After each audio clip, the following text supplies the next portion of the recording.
He left the warm fort and ventured out into a deadly snowstorm without provisions, covering 400 miles on foot, even though it seemed physically impossible. But what really happened to Elias Vance on that icy journey? The winter of 1833 went down in history as one of the harshest in the American West. Temperatures plummeted to unimaginable lows, freezing birds mid-flight. In such conditions, a person without shelter would perish in just a couple of hours. Yet this stubborn man managed to cheat death itself. For a long time, only a few old-timers from remote settlements knew about this incident. Hunters passed this tale down by word of mouth, sitting around warm campfires. Many considered the story a mere fabrication, embellished with a healthy dose of imagination. After all, walking 400 miles through deep snow seemed simply unthinkable. Without a trusty horse and food supplies, such a journey would have been a one-way ticket. But archival documents unexpectedly confirm the truth of this local legend. Today's story comes to us from a viewer named William from Lexington, Kentucky. He writes, "Dear editor, I found a mention in an old newspaper archive of a man who crossed the entire frontier in winter." Well, William, thank you so much for this amazing tip for our story. It seems to me that reality turned out to be far darker and more surprising than any campfire tale. So buckle up, folks. We're heading out on a very long and cold journey. We're about to plunge into an icy abyss from which only a few ever return. William's letter was accompanied by a yellowed clipping from an old issue of the Missouri Intelligencer. The paper was so fragile that it literally crumbled at the slightest touch. The text was printed in a faded typeface, characteristic of 19th century printing houses. A journalist of that time described the appearance of an emaciated stranger at a remote fort. To piece together what had happened, we had to sift through a mountain of dusty documents.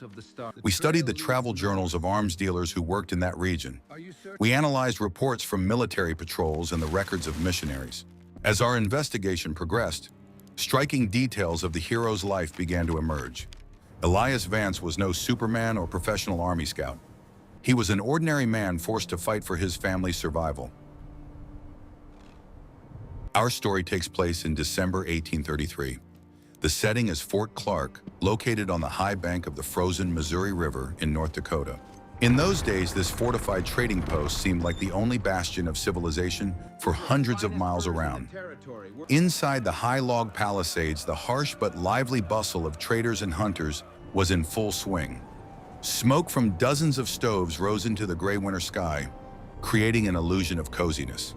By all accounts, that winter was truly apocalyptic. The central figure in this drama was Elias Vance, a 30-year-old carpenter and trapper. He was a wiry, stocky man with calloused hands and a quiet, calm voice. His companions valued him for his honesty, reliability, and masterful skill with an axe. He never got into drunken brawls and preferred to spend his evenings repairing equipment. Elias had not come to the Wild West for easy money or the romance of adventure. He was driven here by dire need and a desperate desire to provide for his family. Back home in distant Ohio, his beloved wife Abigail and 3 small children were waiting for him. People had little time for sentimentality, but Elias constantly thought of his family. Their small farm was in jeopardy due to a massive debt to a ruthless local bank. If he didn't pay the required amount by the end of January the following year, his family would be out on the street. That was precisely why he signed a harsh contract with a fur company to earn the dollars that would save them. For the sake of his loved ones, this man was ready to move mountains and drain rivers. The daily life of the fort's inhabitants consisted of routine and hard physical labor. They ate tough, dried bison meat, washing it down with coffee as black as tar and bitter as sin. In the spare corners of the barracks, beaver pelts were drying, giving off a sharp, musky scent. In his spare moments, Elias carved wooden cows and pigs out of soft pine for his children. These tiny figures reminded him of home and gave him strength in the darkest moments. The men slept on hard bunks, covering themselves with coarse woolen blankets to ward off the biting draft. In early December, a courier arrived at Fort Clark, having miraculously made his way through the onset of a blizzard. He brought Elias a long-awaited letter from Abigail, imbued with the scent of home. In it, his wife reported that the bank had refused to grant a deferment and was preparing to seize their farm. Vance had hard-earned money in his hands, but it needed to be delivered urgently. The promissory note, signed by the commandant, lay in his pocket, burning his chest through the thick fabric of his shirt. The situation seemed hopeless, for river navigation had long since closed due to thick ice. The horses at the fort were in terrible condition due to a severe shortage of winter fodder. Using them for such a long journey meant certain death for the animals on the very first day. Moreover, the post commander had strictly forbidden leaving the fort's territory until the spring thaw. The bitter cold had turned the surrounding prairies into a veritable icy desert, deadly for humans. In those days, there were no detailed topographic maps marking shelters. Elias knew the way to Fort Pierre only by landmarks at the bends of the frozen Missouri River.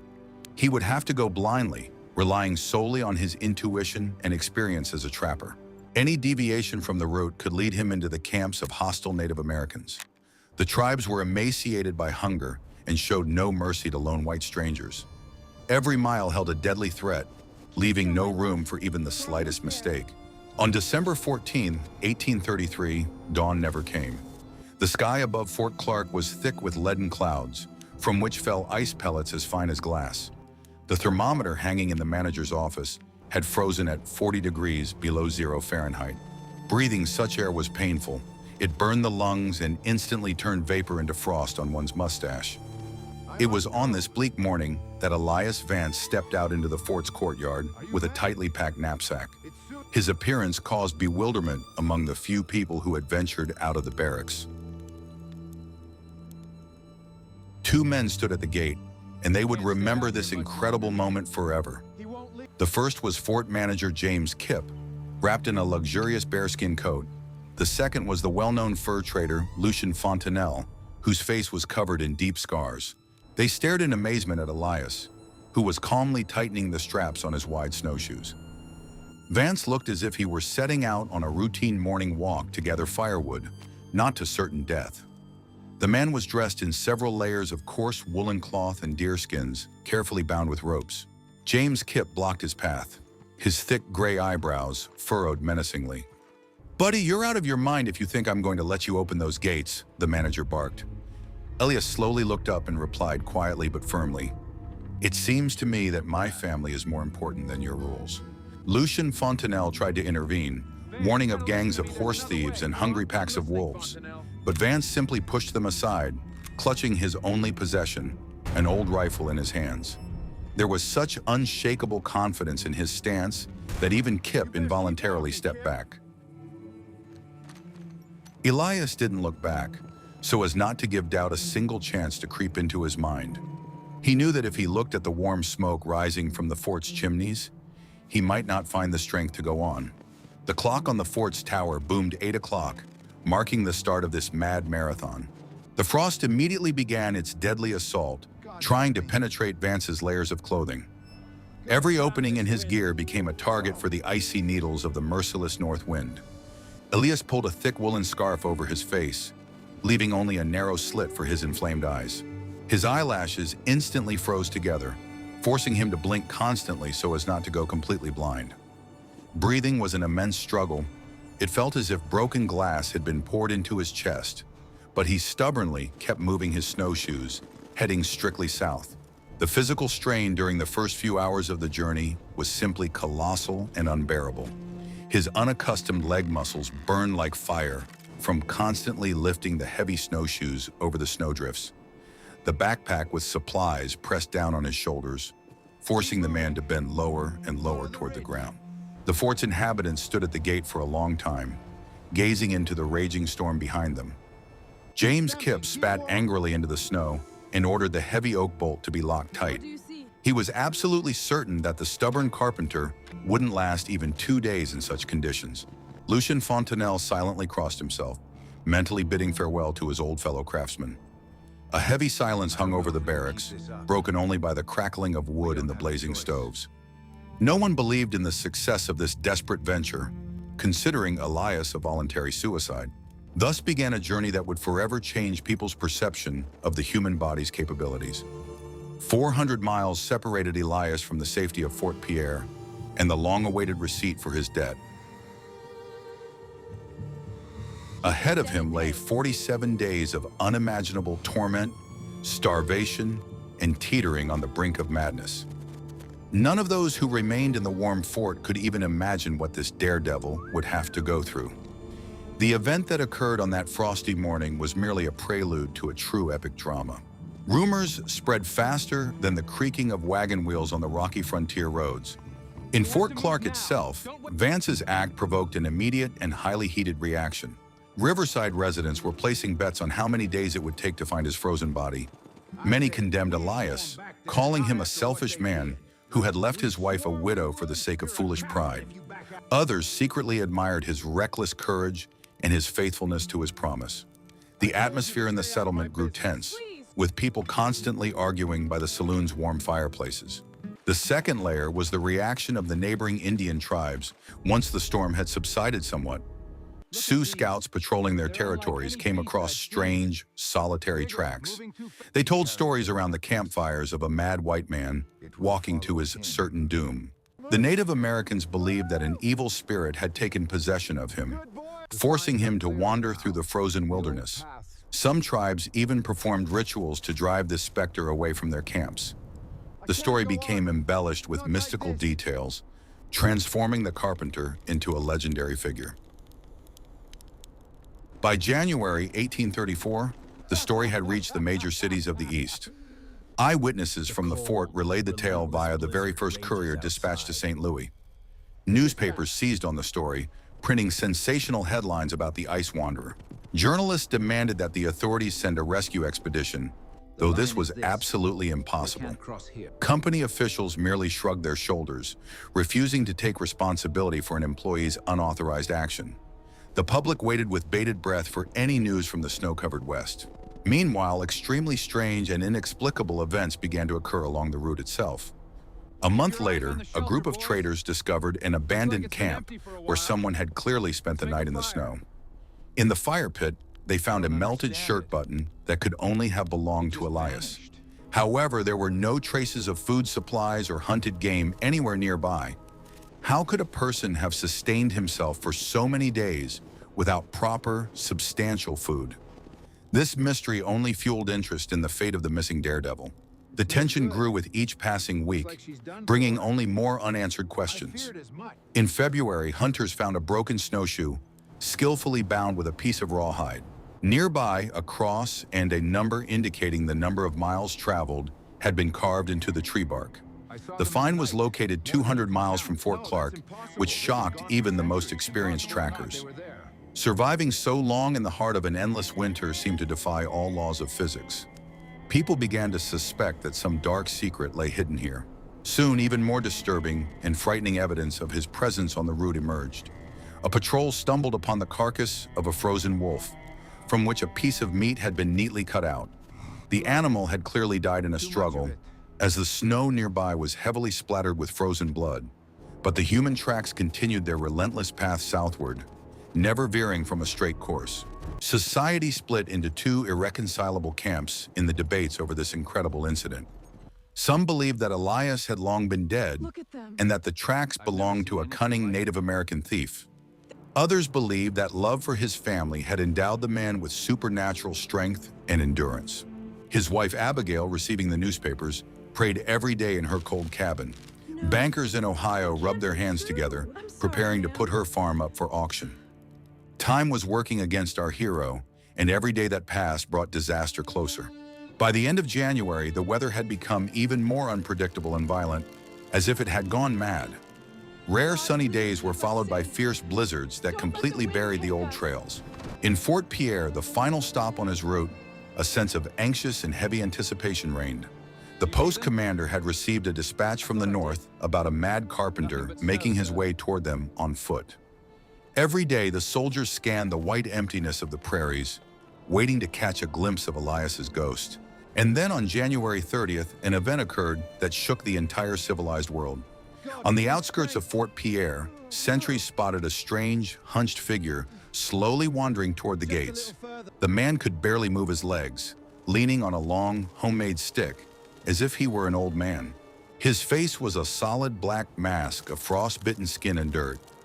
Elias Vance had reached his destination, having accomplished the impossible, but the questions were only just beginning. Exactly how he had survived remained the greatest mystery of the entire 19th century. Before we learn the terrifying truth about how Elias conquered this hellish route, I have an important announcement. Give the one you love the perfect protection in any conditions with professional gear from Frontier Gear. This survival kit contains all the essentials, from a powerful fire starter to a compact thermal blanket. With this gear, you'll fear no cold, as it's designed by true experts. Click the link in the description below to get a discount with our promo code right now. When Elias collapsed at the fort gates, the local doctor immediately began examining him. The doctor was absolutely certain that the man would have to have all his frost-bitten fingers and toes amputated. However, to the doctor's utter amazement, Vance's limbs turned out to be virtually unharmed by the cold. How had his body managed to protect itself at a temperature of minus 40 degrees without proper shelter? Questions rained down on the emaciated carpenter, but he merely smiled faintly in response. First, he pulled the cherished promissory note, rolled into a tight tube, from his bosom. The paper was soaked with his sweat, but the signatures remained clear and legible to the bank clerks. He had managed to deliver the transfer exactly 1 day before the fateful deadline for the seizure of his farm. His wife and children were saved from poverty thanks to this titanic and mad effort. But the mystery of the journey itself gave no peace to anyone present at the fort. Local hunters began meticulously reconstructing his route, analyzing the artifacts they found. It turned out that Elias hadn't simply walked in a straight line. He had constantly zigzagged. The man used the natural cover of river cliffs to hide from the devastating headwind. He built miniature snow shelters every night using only his snowshoes and an axe. This grueling labor after a day's trek required an iron will and incredible motivation. Vance turned every evening into an exhausting struggle for the right to wake up in the morning. Trackers determined that Elias did not waste ammunition on small game, conserving his meager supplies. Instead, he used ancient Native American willow twig traps to catch hares. He also found hidden squirrel caches of nuts by tearing through the snow with his bare hands. Every scrap of food he found was chewed thoroughly and swallowed to maximize its nutritional value. He even ate the tough bark of young trees to trick his hunger-gnawing stomach. But the most surprising discovery awaited the explorers halfway through his documented journey. It turned out that Vance had found the carcass of a bison that had become stuck in a deep ravine and died of exposure. This unexpected find was a true godsend and a lifesaver for the freezing man. Elias skinned the animal and used the hide as an incredibly warm sleeping bag. He chopped the frozen meat with an axe, thawing the pieces against the inside of his own shirt. This gave him a powerful burst of energy to tackle the second half of the grueling journey. However, the physical hardships were only part of the hell the carpenter went through. The loneliness in the snowy wilderness became the most terrifying ordeal for his sanity. Elias told the doctor that at night he heard the voices of his children calling his name. Hallucinations became his constant companions, causing him to doubt the reality of what was happening. Sometimes it seemed to him that he was walking the streets of his native Ohio, not through an icy hell. Only his strong will kept him from going completely mad and allowed him to keep moving.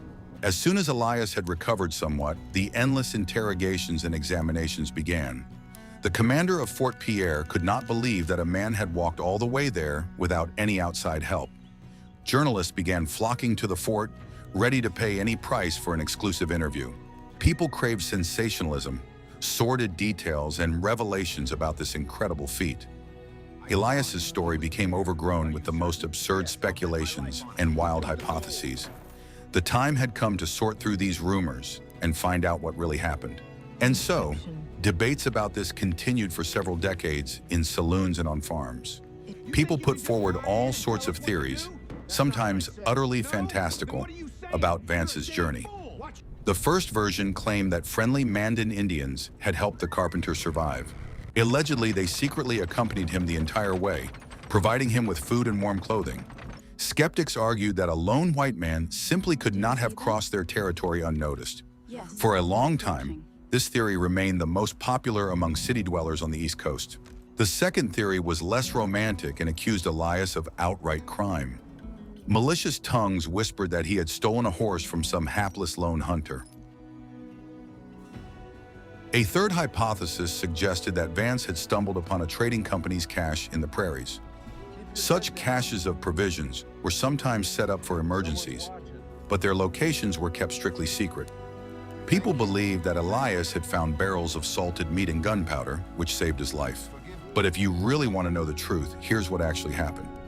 10 years after these events, an old trapper found a half-decayed diary in the mountains. It was the notebook of another hunter who had traveled the same route a week before Vance.